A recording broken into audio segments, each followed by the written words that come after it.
Welcome back to Learn English with Be Global. My name is Kristen, and today we are going to talk about jobs and careers. We all need to work for a living in order to pay our bills or go to school, and I wanted to be able to go over some of the sayings that we use as well as some of the vocabulary. If you are looking for a job, or if you are currently in a job and just need to know what the right words are to say to your boss or your employer. So we're going to start out talking about the two main different types of jobs.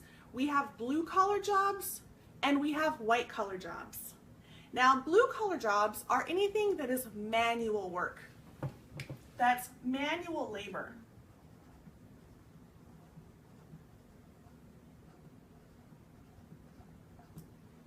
And in a blue collar job, you could be working in construction, which means you are making and building buildings.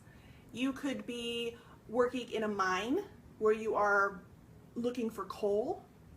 Or you could also, a blue collar worker would be a janitor or a custodian, and they clean buildings or businesses or anything that needs to be cleaned and kept up and nice and healthy to meet the standards for the people that are working there would be considered a janitor or a custodian. Basically, blue collar jobs are any jobs that require physical manual labor. And many blue collar jobs do not require certain certifications or that you have a degree or that you have been educated. And there are some blue collar jobs that do require certifications before you can be hired for that position. White collar jobs are more your professionals that work in an office type setting. So they are mostly behind a desk. So that's where the term white collar came from, because most of the businessmen back in the day wore white collared shirts, and many of them still do today. So for white collar, this is an office job. And these are most of your professionals.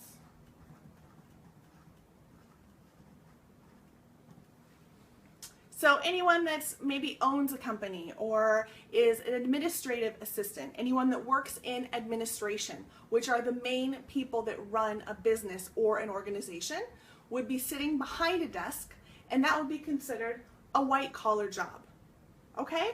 So those are our two main categories for jobs here. Now, there are several different industries that you can work on. An industry would be the type of work that you do on a broader scale. So a few different industries. We have the medical industry,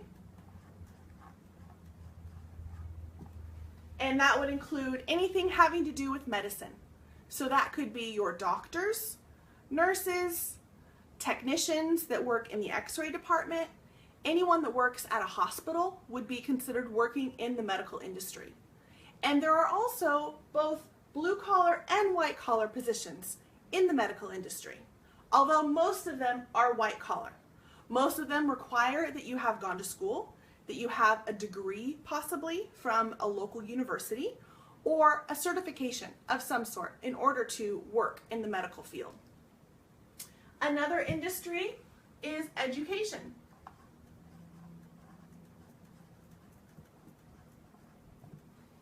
Now, in education, of course, that would be all of our educators. Anyone that teaches on any level would be considered someone that works in the education industry. So we've got professors who work at universities. We have teachers that work in elementary school or junior high or high school. Anyone that has considered themselves to be an educator has gone to school. They have received their degree and their certification in order to teach. So the education industry has all of our teachers in it. Now, beyond medical and education, we have government.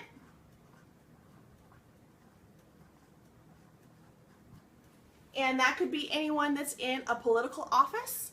It could be our police officers, our firefighters, anyone that works for the city or the county works for the government. And that is an entire industry in of its own. Some of those jobs, again, are blue collar. If you're working on landscaping for parks, if you're cleaning up those parks or helping to build anything that's new within the city, that could still be considered a government job that is blue collar. There are also several government jobs that are white collar. Every government has a city office or a city hall that you go to. All of the cities have these, and anyone that works in that building behind a desk would be considered a white collared worker that works for the government. Another industry is entertainment.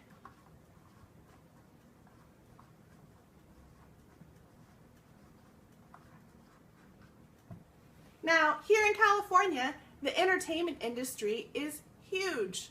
There are so many people that work in entertainment. And entertainment is truly that. Anything that is entertaining. Anything that teaches you something about entertainment. That could be a movie. It could be a TV show. It could be a music artist. And for all of those things that you see on television and in the movies, and when you go to your local concert, there's people behind those scenes putting all of those together. There's event planners. There are assistants. There are production crews. Those are all considered entertainment, and all of those people work within the entertainment industry. And again, there are blue collar and white collar jobs with the entertainment industry. Now, beyond entertainment, we have the service industry.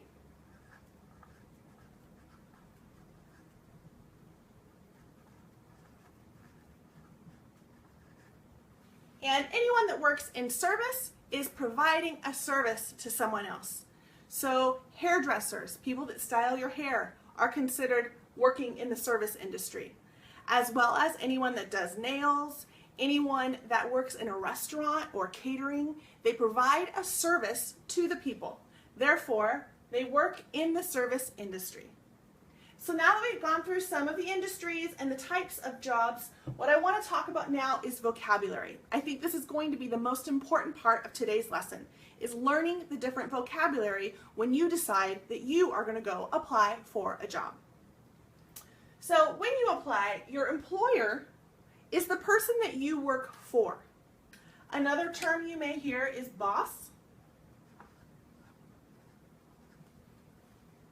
That's another word for employer, your boss, someone that you answer to. They are the ones that are in charge. They tell you what they need, and then you provide it as an employee. Notice these two endings here. An employer is the person you work for. An employee is the person that is doing the working. So at my job, I work for my employer, which makes me the employee. So we have a few different words here. We have job. What is it that you do? What is your job? Your job is your work. I teach English. That is my job. That is my occupation. It's how you occupy your time and how you make money. Another term is profession. What is your profession? What are you a professional at? And your title. If someone asks, what is your title? In a big corporation, your title could be Senior Vice President, or my title is Administrative Assistant. In big businesses, you will be given a title when you are first hired for a job. And that title describes what your position is. And oftentimes, each title comes with a different salary or a different amount of money that you will be paid. So the saying is, earn a living. How do you earn a living? What do you do? What is your job?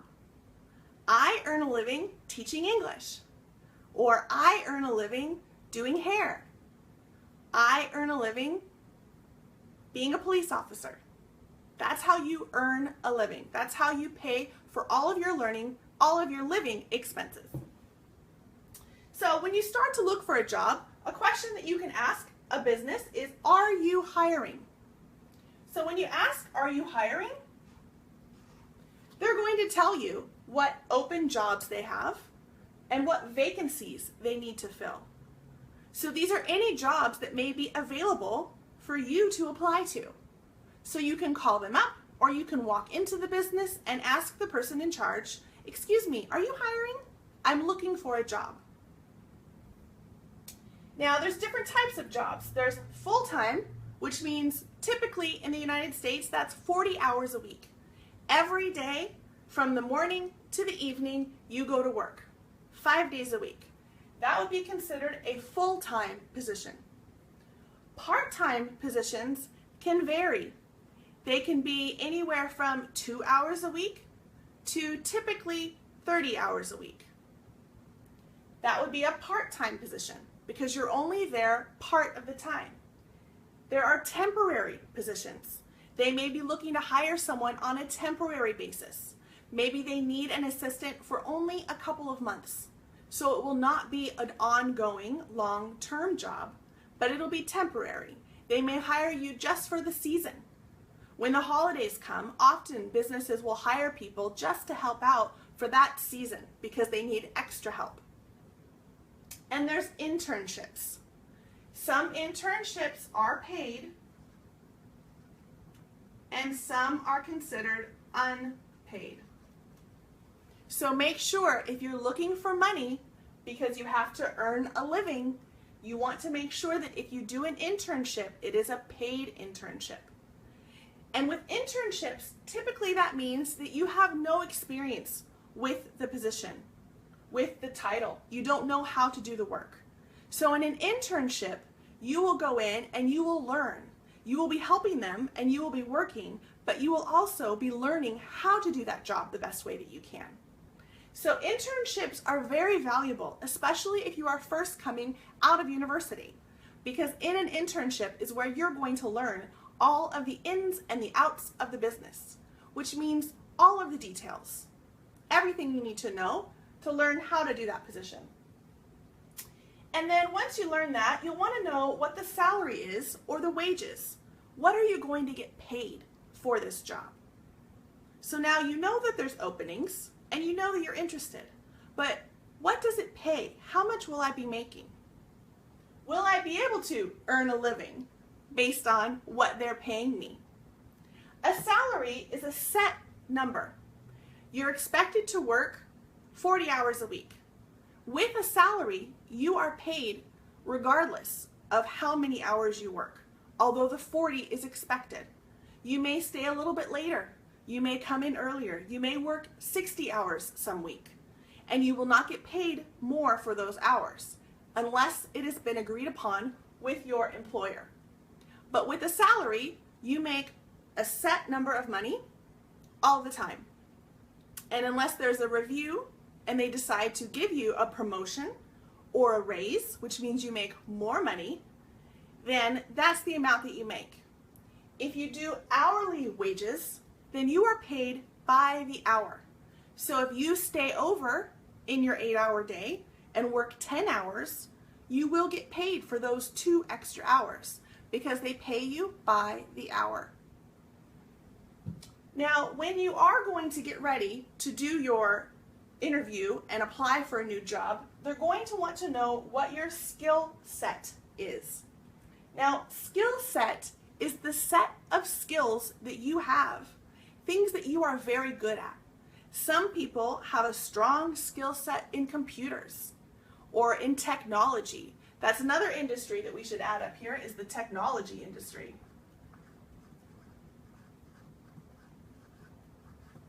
That's anything having to do with computers, how computers work, anything on the internet, or having to do with social media. Those are all tech-related positions. And they're going to want to know what your skill set is. What is your skill set? If you teach English, what is your skill set? Are you strong in grammar? Do you have your degree? What is your skill set? What are you good at? And sometimes you may hear that you are overqualified. It's very strange to me, but it happens often that businesses will not hire somebody because they feel they are overqualified for the position. That means that you are too qualified, that you know too much and you have too much experience for the position that you are hiring for. And they will oftentimes prefer to hire somebody that is brand new and doesn't know as much.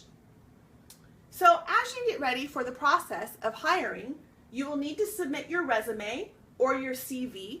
That's your list of everything that you have done. It has all of your contact information on it, your first and last name, and all of your job history to show the employer what your experience is.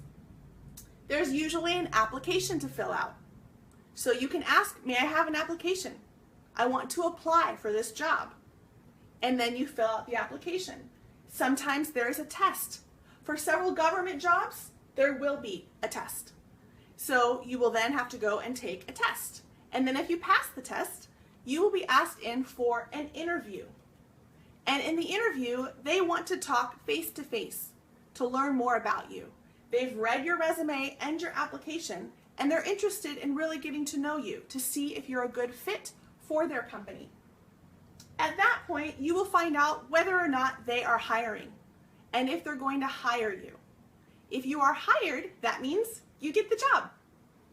You'll want to know what your start date is, which means what is the day that I will be starting this job? What is my start date? And you'll also want to know what your shift is. By shift is the amount of time that you're working. Is my shift from 8 in the morning till 5 o'clock at night? Or is my shift from 3 o'clock in the afternoon till 10 o'clock in the evening? What is my shift? Then they will tell you about your paycheck, which is the check that you receive to be paid for the job that you are doing, and what your pay date is. So you know what day it is that you're getting paid. Now, some other terms before we leave that I want to make sure you know are let go and laid off versus fired or terminated. So when you are let go of a job or laid off from a job, that means that they have decided that they no longer need your position and they're going to have to get rid of it. Or maybe there's been a budget cut and they've lost some money and they have to somehow figure out which employees to keep and which employees to let go. More often than not, when you are let go or laid off from a position, it doesn't have anything to do with you and your performance or your skill set or how you're doing at your job. It's truly something that they have to do for the greater good of their business. However, if you are fired or terminated, that means that they have decided to let you go based off of something that you have done. If you are fired from a position, that means that you have upset them in such a way or you have not done your job well, and they will be replacing you. They have chosen to get rid of you entirely to replace you with somebody else in that position because they are unhappy with the results. So they can fire you. And if you decide, I don't want to do this job anymore, then what you do is you hand in your notice. When you hand in notice, you are letting them know, I, as of this date, will no longer be employed with this company. I will not be doing this position any longer. I am handing in my notice. And then you become unemployed. That means that you don't have a job. You are unemployed and looking for work. And in the United States, if you are a citizen and have worked somewhere for a long time and you get let go or laid off, there is a business that works to help you if you are unemployed to give you money until you can get another job.